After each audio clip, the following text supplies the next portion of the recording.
नमस्कार गुरुजी। गुरुजी, आज हम अपने प्रोग्राम में हमारे दर्शक ये जानना चाहते हैं कि अगर राहु अगर जन्म पत्री के नवम भाव में हो तो क्या होता है, और अगर वो होता है तो इसके क्या उपाय या रेमेडीज हम कर सकते हैं। बहुत बढ़िया कल्पना। ये हमारे कुछ दर्शकों ने भी पर्सनल मैसेज भेज करके इसके विषय में जानने की कोशिश की है। तो एस्ट्रो पाठशाला के सभी विद्यार्थियों के लिए आज हम ये पूरा डिस्क्राइब करेंगे कि यदि किसी व्यक्ति की जन्म पत्रिका में नवम भाव में राहु विराजमान है तो ये राहु उसकी जिंदगी में क्या असर पैदा करता है। ज्योतिष में बहुत इंपॉर्टेंट है कि आपको किसी भी ग्रह स्थिति को फलित करने के लिए टेक्निक का मालूम होना चाहिए। लाल किताब में कैसे समझाया गया है वो भी हम बताएंगे, पर मैं आपको अपने अनुभव के अनुसार टेक्निक भी बताऊंगा। जब भी किसी ग्रह को किसी भाव में बताया जाता है तो सबसे पहले आपको ये चीज समझना होगा कि ये जो भाव है, इस भाव से कौन कौन सी चीजें देखी जाती। जैसे नवम भाव लाल किताब के अनुसार पूरी कुंडली का मरकज है। मरकज का मतलब एक सेंटर पॉइंट है, एक प्रकार से यहां से ओरिजिन है, यहां से शुरुआत है। जैसे वैदिक ज्योतिष में पहला भाव शुरुआत का होता है, परंतु लाल किताब में नवम भाव से शुरुआत। एक प्रकार से इंसान की जड़, एक प्रकार से इंसान की नींव नवम भाव है। जहां पर कर्म की इंपॉर्टेंस बहुत ज्यादा होती है जीवन में, वहीं पर भाग्य का यदि साथ ना मिले तो कर्म का लाभ नहीं मिलता। नवम भाव जो कि भाग्य भाव है, ये हर इंसान की नींव है, हर इंसान की मजबूती की निशानी यहीं से पता लगती है कि उसकी किस्मत उसका कितना साथ देती है, कितना नहीं साथ देती।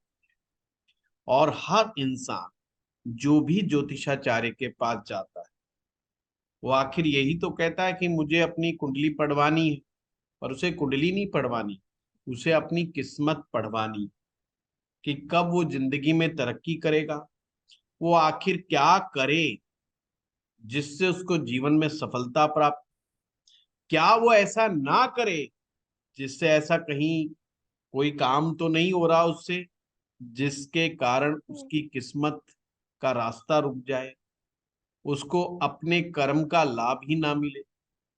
इस संसार में 60% लोग ऐसे हैं जिनको अपने भाग्य का साथ नहीं मिलता। वो कई बार तो उनमें से ऐसे टैलेंटेड लोग भी होते हैं और वो मेहनती भी होते हैं, फिर भी उनको किस्मत में सफलता नहीं लिखी होती, इसलिए वो जीवन में बहुत ज्यादा कामयाब नहीं हो पाते। आप ये भी कह सकते हैं कामयाबी के लिए किस्मत का होना बहुत जरूरी।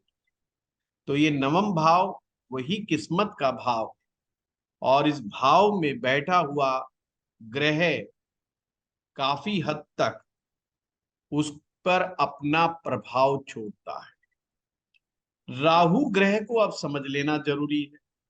राहु एक ऐसा ग्रह है जो अनसर्टेनिटी को दिखाता है, अनिश्चितताएं पैदा करता है, कंफ्यूजन पैदा करता है, और कभी भी स्थिति में स्थिरता पैदा नहीं होने देता, बल्कि जीवन में उतार चढ़ाव पैदा करता है। जिन लोगों के भी राहु नवम भाव में होते हैं उनके जीवन में ये अनसर्टेनिटी भविष्य को लेकर के हमेशा होती रहती, और सबसे बड़ी बात उनके दिमाग में भविष्य को लेकर के कभी भी कोई सुनिश्चित प्लान नहीं होता। उनके दिमाग में एक साथ 2 या 3 प्लानिंग एक साथ हमेशा चलती रहती है। कभी उनका दिमाग काम करता है, यार मुझे नौकरी करनी चाहिए। दिमाग एक तरफ कह रहा होता है मुझे व्यापार करना चाहिए, एक तरफ कहता है कि मुझे अपना ही कोई काम करना चाहिए। तो ये जो चीज है, ये भूल भुलैया है, जिसके कारण वो व्यक्ति अपनी प्लानिंग सही ढंग से नहीं बना पाता। सोचता बहुत, बहुत उसके अंदर इच्छाएं होती हैं, और भाग्य को लेकर के बहुत ही आशान्वित होता है, पर उसको प्रॉपर रिजल्ट नहीं मिलते।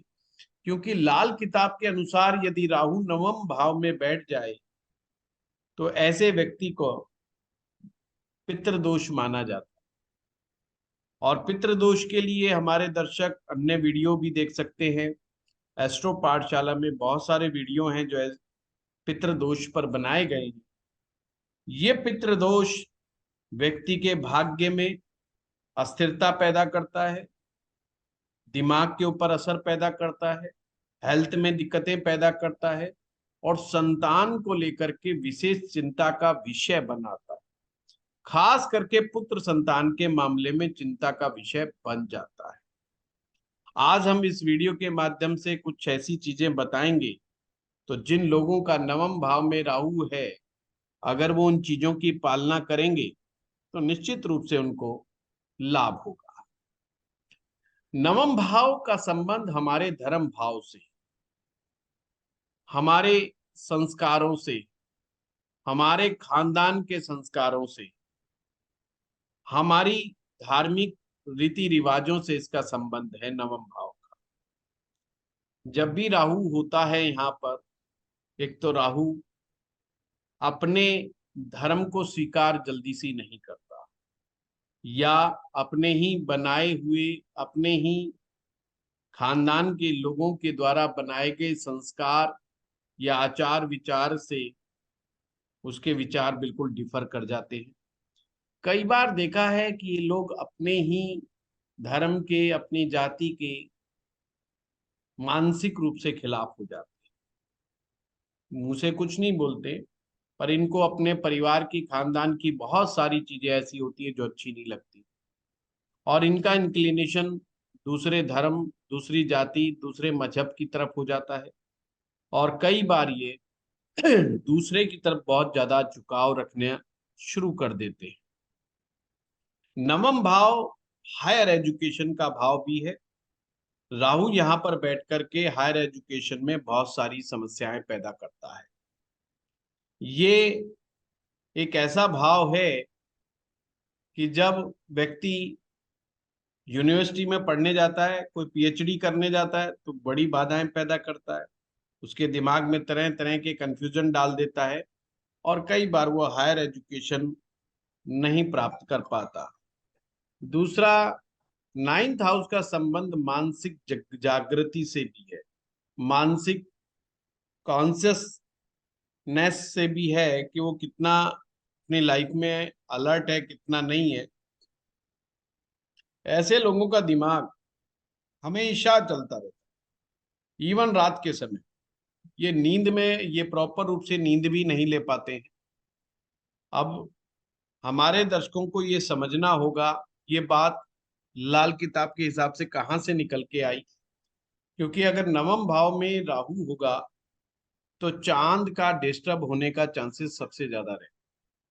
लाल किताब में कंसेप्ट है टक्कर का कंसेप्ट, कि नवम भाव में जो भी ग्रह बैठेगा वो चौथे भाव को टक्कर मारता है, 8वें टक्कर मारता है। जिन लोगों को नहीं पता टक्कर का कंसेप्ट, वो हमारे वीडियो ऑलरेडी बना हुआ है, उसमें जाकर के देख सकते हैं।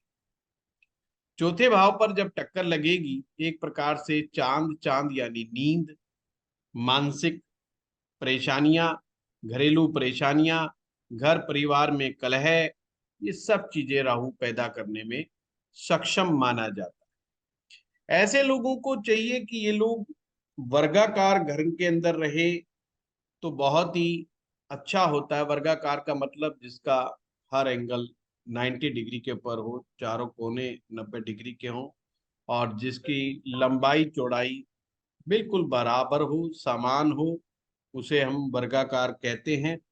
तो ऐसे घरों में रहने से राहु के असर को काफी हद तक कम किया जा सकता है। नवम भाव का संबंध रूहानी ताकत, स्पिरिचुअल पावर से भी है, गुरुओं के आशीर्वाद से भी है, साधु संत महात्माओं के आशीर्वाद से है, परमात्मा के आशीर्वाद से है। जब राहु यहाँ पर बैठता है तो व्यक्ति अपनी स्पिरिचुअलिटी के मैटर में भी बहुत कंफ्यूज रहता है। अर्थात कभी वो किसी देवी देवता की तरफ भागता है, कभी किसी तरफ भागता है, और कभी तो वो सबको छोड़ छाड़ के बैठ जाता है। वो कहता है मैं किसी को नहीं मानता, मैं भगवान को ही नहीं मानता, जाओ, मैं सिर्फ लॉजिक को मानूंगा, मैं साइंस को मान। कभी वो साइंस का बहुत बड़ा समर्थक हो जाता है और कभी कभी वो स्पिरिचुअलिटी का बहुत बड़ा समर्थक हो जाता है। जब वो स्पिरिचुअलिटी का समर्थक होता है तब बहुत डेडिकेटेड होता है, क्योंकि राहु जो है एक्सट्रीमिस्ट प्लेनेट, ये एक्सट्रीम लेवल के ऊपर लेकर के जाता है। जब व्यक्ति को धार्मिक बनाएगा तो बहुत ही एक्सट्रीम लेवल पे बनाएगा, जब धर्म के विरुद्ध खड़ा करेगा तो भी एक्सट्रीम लेवल पर ही खड़ा करेगा। व्यक्ति फिर तो कहता है मैं तो मुड़ के नाम नहीं लूंगा, भगवान की तरफ देखूंगा भी नहीं। नवम भाव हमारे घर में एक ऐसा स्थान जहां पर हम पाठ पूजा करते हैं बैठ करके, या हम जहां पर देवी देवताओं की स्थापना करते हैं, उसका संबंध भी नवम भाव से है। यहाँ पर राहु कई बार इसमें भी बदलाव पैदा करता रहता है। बंदा घर के कभी किसी कमरे में बैठ के पूजा करने लग जाता है, कभी कहीं पर बैठ के करने लग जाता है, कभी छत पे बैठ के करने लग जाता है, कभी पार्क में जाके करने लग जाता है, कभी मंदिर में दौड़ लगाने शुरू कर देता है। कहने का मतलब उसका भी पाठ पूजा करने का ना तो निश्चित गद्दी होती है, ना ही निश्चित कोई स्थान होता है। उसमें ये भी बड़ी भारी चक्कर जो है इसके अंदर फंस जाता है। वैसे ऐसा व्यक्ति लोगों का परोपकार बहुत करना चाहता है, फायदा बहुत करना चाहता है, नाम बहुत कमाना चाहता है।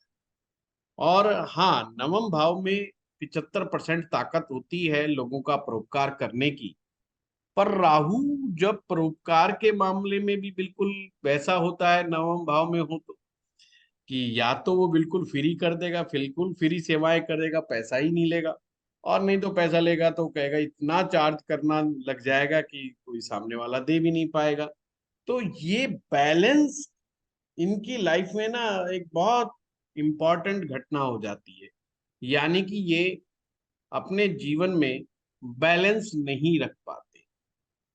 अब लाल किताब में नवम भाव के राहु को पागलों का सरताज हकीम कहा है।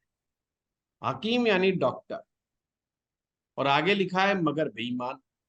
पागलों का सरताज हकीम मगर बेईमान, इसका मतलब ये होता है जिनका भी नवम भाव में राहु हो वो बहुत अच्छे साइकियाट्रिस्ट हो सकते, यानी कि परमात्मा उनको ऐसा हुनर बख्शता है कि उस हुनर के दम पर वो किसी पागल आदमी का इलाज कर सकते, मानसिक रोगी का इलाज कर सकते, बहुत अच्छे मोटिवेशनल स्पीकर हो सकते हैं, बहुत अच्छा मोटिवेशन दे सकते हैं, या एक मनोवैज्ञानिक तौर के ऊपर किसी आदमी का मानसिक स्थिति का इलाज किस तरह से किया जाता है, ये उन लोगों के अंदर कलाकारी।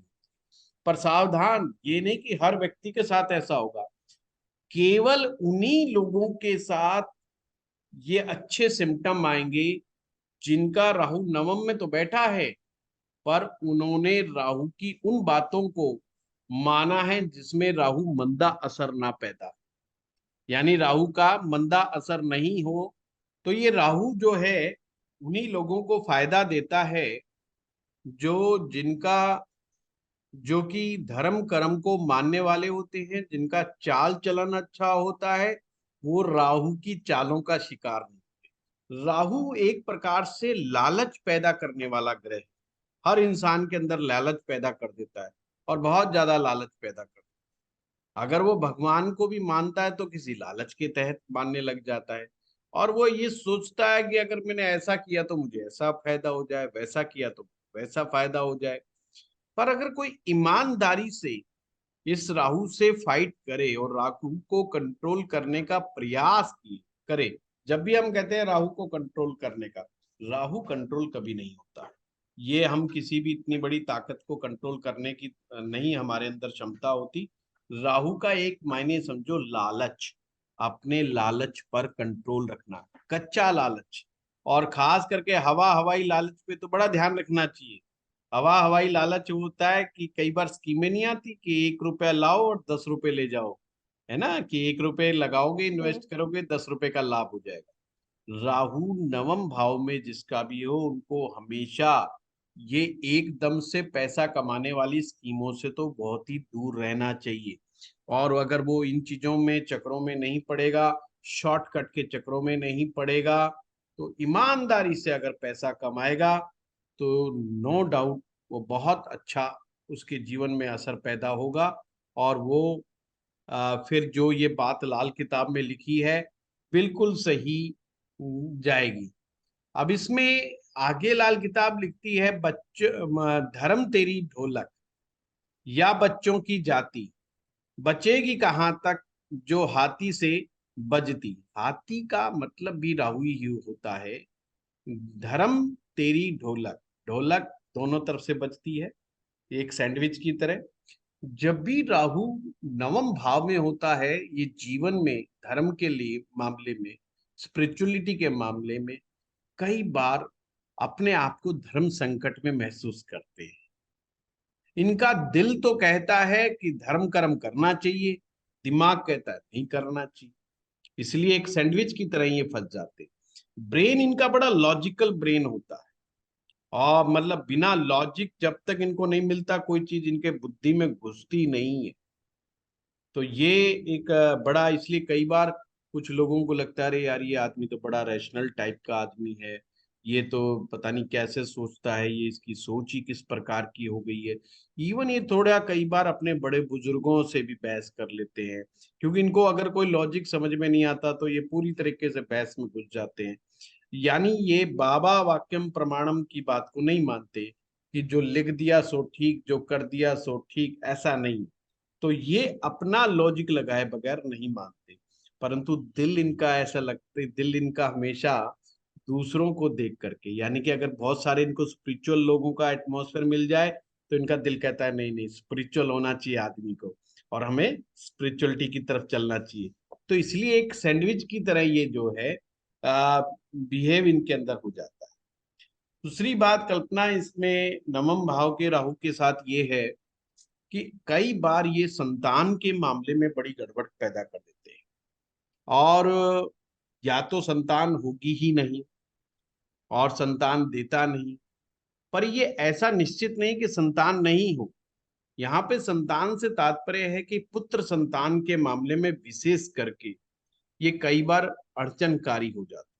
पर यहाँ पर भी मैं सभी दर्शकों को बता दूं, बहुत सारी कुंडलियां ऐसी मिलेंगी जिनके नवम भाव में राहु होगा और उनको पुत्र संतान भी, पर केवल उन्हीं लोगों के लिए होगी जो इसके रूल्स रेगुलेशंस को फॉलो करते होंगे, जहां पर राहु मद्दा असर ना देता हो। अभी मैं दर्शकों के लिए बता दूं कि मंदे असर की क्या निशानियां होती हैं। जब भी राहु नवम भाव में बैठ करके मद्दा असर पैदा करता है तो उसकी कुछ निशानियां होती हैं। वो निशानियां अगर आपके जीवन में आ रही हैं तो निश्चित रूप से फिर तो उनके लिए संतान और पुत्र संतान ये सब बड़ी गड़बड़ा मामला हो जाएगा।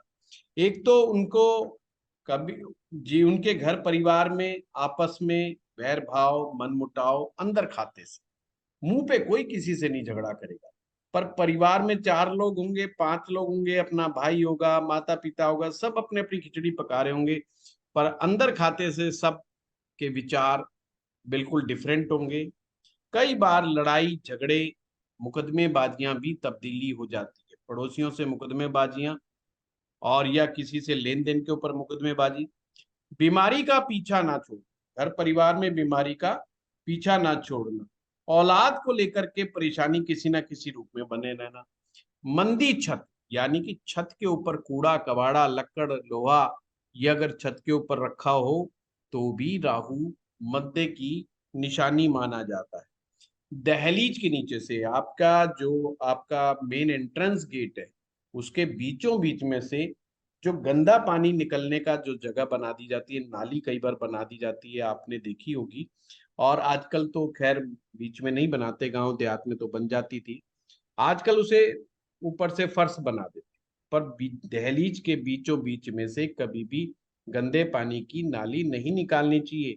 नहीं तो ये राहु नवम भाव में अगर ऐसे व्यक्ति का हो और वो ऐसे घर में रहता हो जिसके मेन गेट से अगर गंदा पानी निकलता होगा, तो ये उसके भाग्य को कभी भी स्थिर नहीं रहने देगा। उसे बार बार नौकरी बदलनी पड़ती है, बार बार रोजगार बदलना पड़ता है। कभी वो नौकरी में घुसता है, कभी वो बिजनेस में घुसता है, कभी कंसल्टेंट बन जाता है, कभी लोगों का सलाहकार बन जाता है, कभी ज्योतिषी बन जाएगा, कभी प्रॉपर्टी देखने लग जाएगा, कभी प्रॉपर्टी बेचना शुरू कर दे। कुछ ना कुछ अलग थलग अलग थलग, क्योंकि राहु उसके भाग्य में बार बार परिवर्तन पैदा करता रहेगा। और एक चीज ध्यान रखें, नवम भाव जो है हमारे कैरियर की स्ट्रेंथ भी है, तो इसलिए ये उसके अंदर काफी ज्यादा बदलाव पैदा करता रहता है। काले नीले कपड़े पहनने से ऐसे लोगों को परहेज करें, पर अगर वो काले और नीले कपड़े पहनने का आदी बन जाए, ज्यादा काला कपड़ा पहनता होगा, जिनके ऊपर राहु का असर होगा ना, काले काले कपड़े और नीले कपड़े या ब्लैक ब्लू कॉम्बिनेशन, इस तरह के उनके घर में भी ज्यादातर इसी तरीके के मिलेंगे। कुत्ता पालने का अगर शौकीन हो और कुत्ता खो जाए उसका, और ऊपर से अगर वो काला कुत्ता हो, काले रंग का कुत्ता हो, तो ये पक्के राहु के खराबी की निशानी है। तो ये भी चीज है। उसके घर के आसपास बिल्ली के रोने की आवाजें आए, तो समझा, या घर में बिल्ली पाल रखी हो, तो ये भी बड़ी दिक्कत है। नाखून झड़ते हो, ये नाखून का झड़ना या ये नाखूनों के अंदर प्रॉब्लम आना, ये सब राहु की निशानी है, खराबी की निशानी। हमेशा प्लानिंग चलते रहना दिमाग में, कुछ ये करूंगी, ये करूंगा, वो करूंगा, फलाना करूंगा, ढिमकाना करूंगा, सुबह से शाम तक बैठा रहे, करे कुछ नहीं सिवाय प्लानिंग के, खोखली प्लानिंग्स जिनके दिमाग में चलती रहती है, ये राहु के मंदे होने की निशानियां हैं।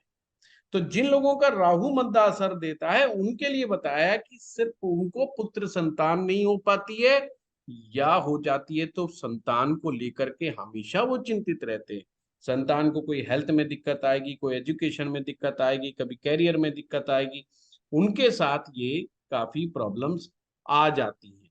अब ऐसे में अगर बृहस्पति ग्रह कुंडली के 5वें भाव में या 11वें भाव में बैठा हो, तो फिर ये समस्याएं काफी हद तक कम हो जाती हैं, या आप ऐसा कह सकते हो कि वो व्यक्ति के ऊपर जो है थोड़ा सा असर कम हो जाएगा। यहाँ मुझे लॉजिक समझ में आता है कि अगर गुरु पंचम में बैठेगा, लाल किताब के अनुसार गुरु अगर 5वें भाव में बैठेगा, तो वो अपना एक दृष्टि से 50% दृष्टि उसकी असर की दृष्टि जो है नवम भाव पे होगी। और जब गुरु की दृष्टि राहु के ऊपर होगी, तो राहु का नेगेटिव प्रभाव काफी हद तक कंट्रोल हो जाएगा, काफी हद तक कम हो जाएगा। ऐसे में ना तो वो पुत्र संतान के साथ दिक्कत पैदा करेगा, और काफी हद तक उसकी एजुकेशन को भी अच्छा कर देगा।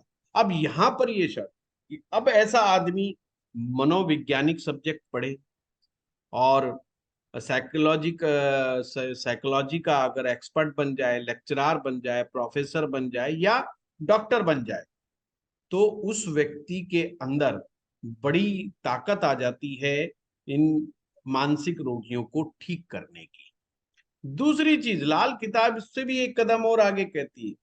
वो कहती है कि अगर ऐसा आदमी जिसका कि राहु अच्छा हो, अगर उसका वात का पित्त या सन्निपात रोग हो जाए, क्योंकि वात और कफ पित्त तीनों अगर इम्बैलेंस बॉडी में आ जाए, तो मल्टीपल बीमारियां होने का योग बन जाता है। मल्टीपल डिसीजेस बॉडी में, एक कभी मोटापा, गैस्ट्रिक प्रॉब्लम, डाइजेस्टिव से रिलेटेड इश्यूज, मानसिक तकलीफें, नींद का ना आना, और तरह तरह की समस्याएं जो है उसके जीवन में आ जाती।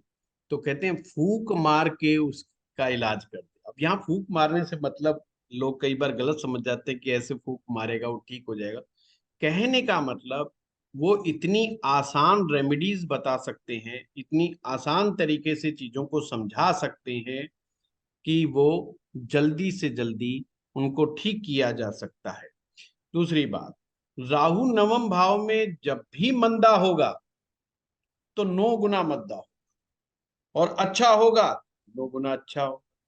पर नवम भाव का राहु केवल नवम भाव को ही मंदा नहीं करेगा, बल्कि चंद्रमा को भी मंदा कर देगा। और ये एक प्रकार से हमारी मानसिक सुख शांति में भी विघ्न पैदा करने वाला होगा। दूसरा, इसका जब भी नेगेटिव असर होगा ज्यादातर देखने पे आता है औलाद के ऊपर या कमाई के ऊपर इसका असर ज्यादा होता है। मैंने आपको शुरुआत में ही बताया था ये एक प्रकार का कल्पना पितृ दोष भी है।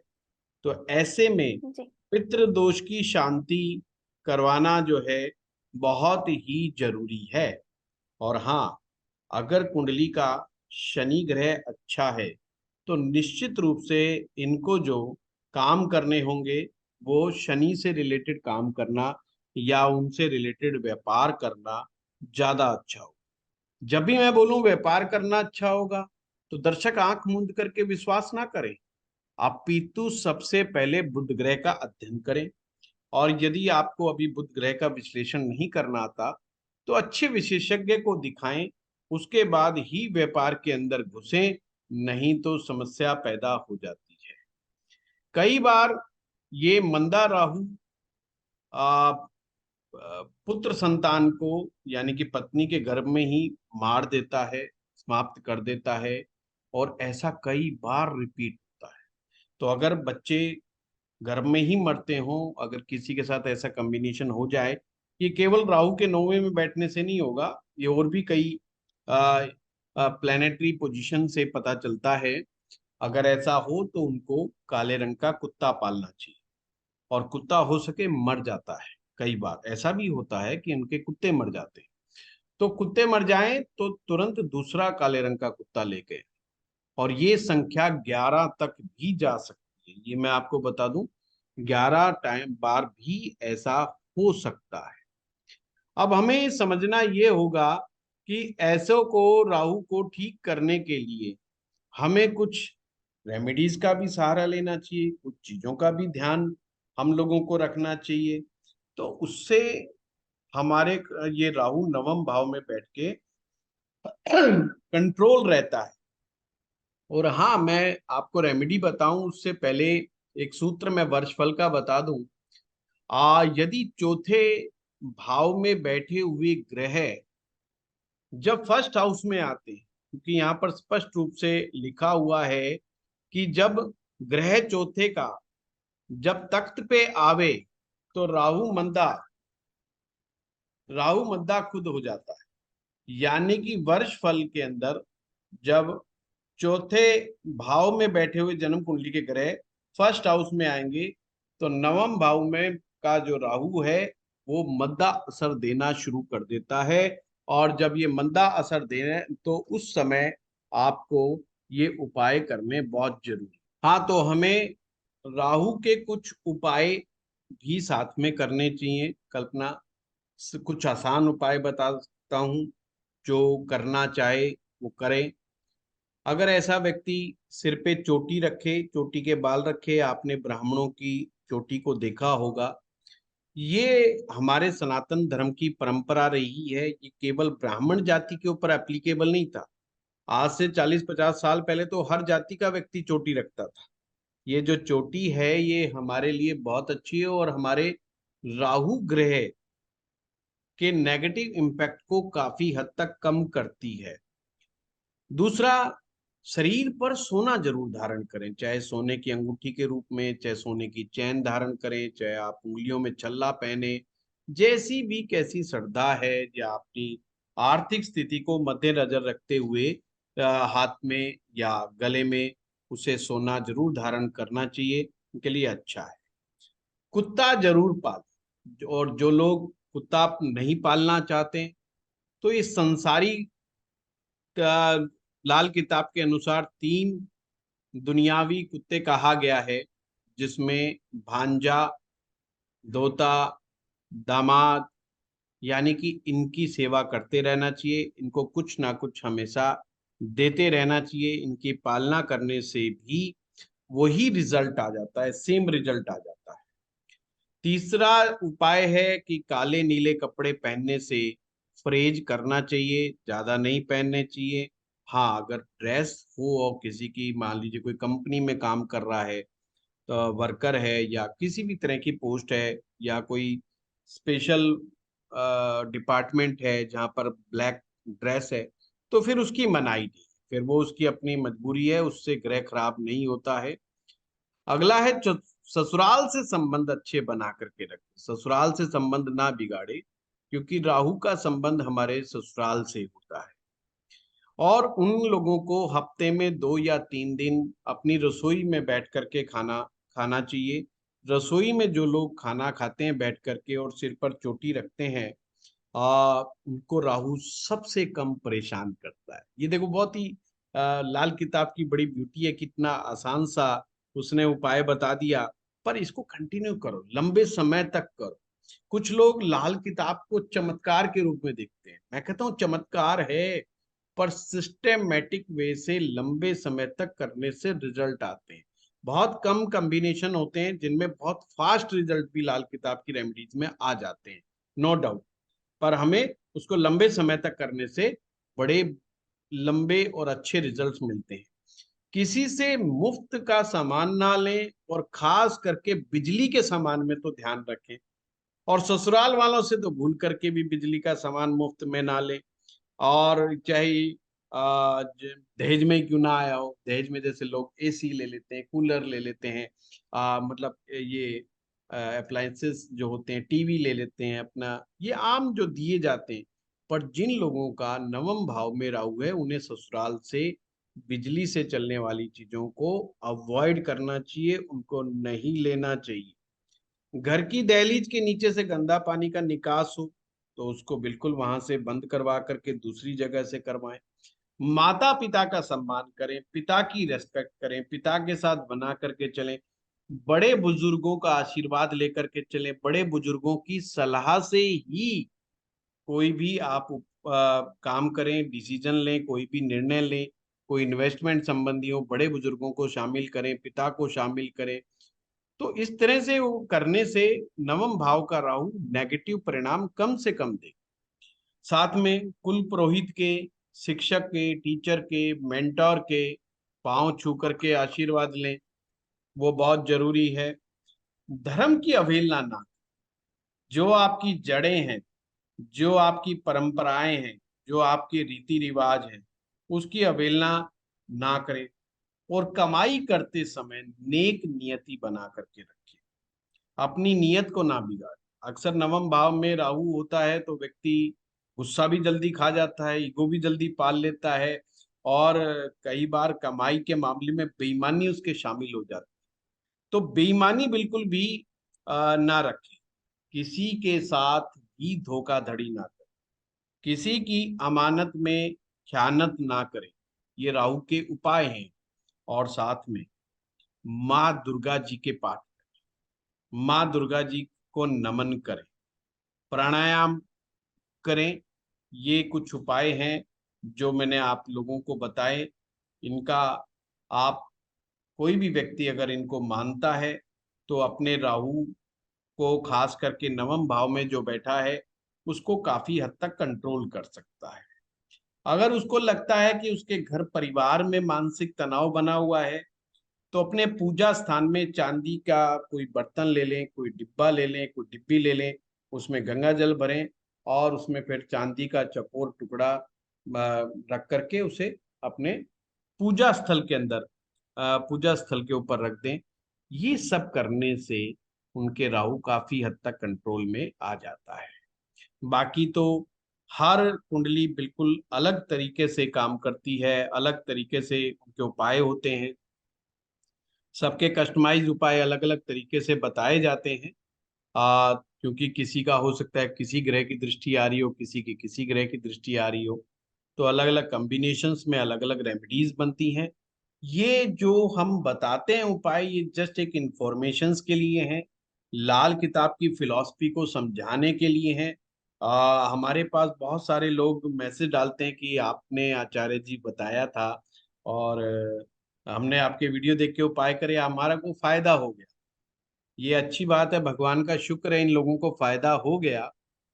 पर ये कोई अच्छा तरीका नहीं है करने का। ज्यादा बेटर है आप विशेषज्ञ की राय लें और उनकी मार्गदर्शन में ही उपाय करें। नहीं तो कई बार इन उपायों से फायदे की जगह नुकसान भी हो जाता है, नुकसान उठाना पड़ सकता है। ठीक है। धन्यवाद गुरुजी, आपने बहुत अच्छे तरीके से सारे कंसेप्ट को क्लियर किया कि राहु अगर नवम भाव में होता है तो क्या होता है, इसके क्या सिम्टम्स होते हैं, इनके क्या रेमेडीज करने चाहिए, क्या क्या चीजें हमें फॉलो करनी चाहिए। मैं उम्मीद करती हूँ हमारे दर्शकों को भी इतने ही सरल तरीके से चीजें समझ में आई होगी। इसके लिए मैं आपका धन्यवाद करती हूँ, और मैं एक बार फिर से आपसे मिलूंगी नेक्स्ट वीडियो में नेक्स्ट टॉपिक के साथ। धन्यवाद।